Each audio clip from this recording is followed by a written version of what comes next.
Hey y'all, welcome to this week's lesson. I went out on a little walk this morning and I found a pretty little violet.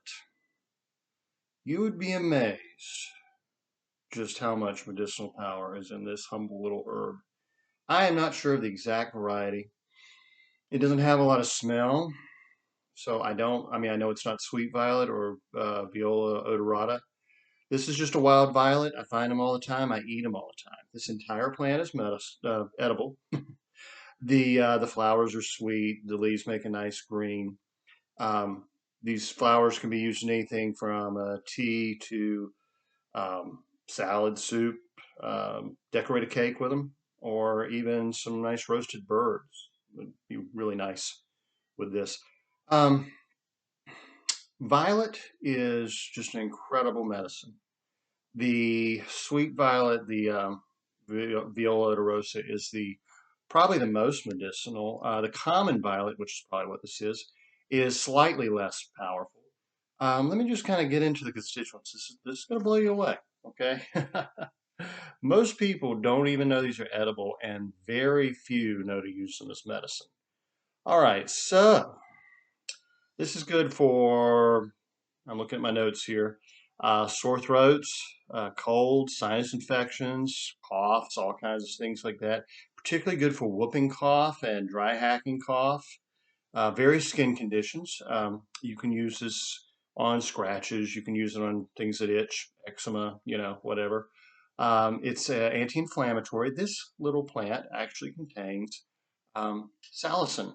This is the same salicylic acid that becomes aspirin.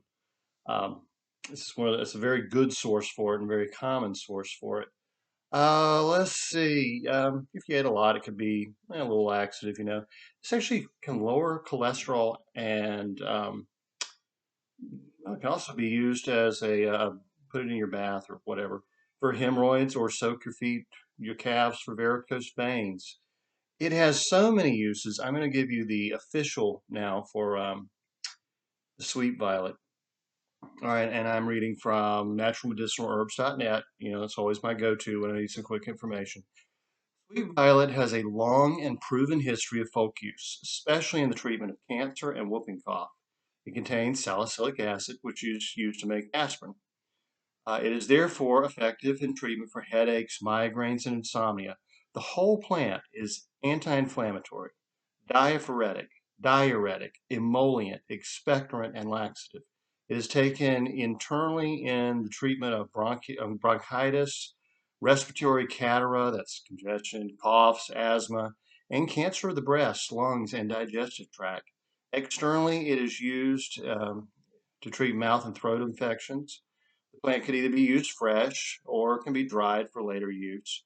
The root is a much stronger expectorant than the other parts of the plant, and they contain an alkaloid called violin.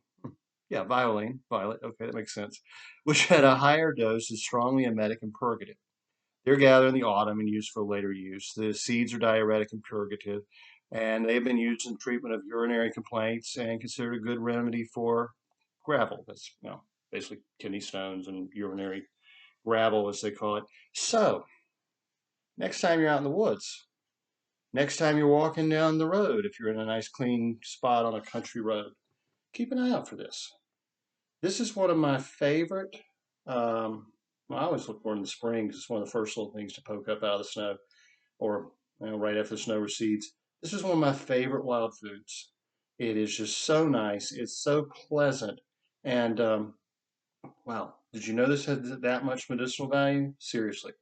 All right, y'all. Keep an eye out for things like this. These little medicines, these little free gifts from God that keep us healthy and happy. And I'll see you next week in the next lesson.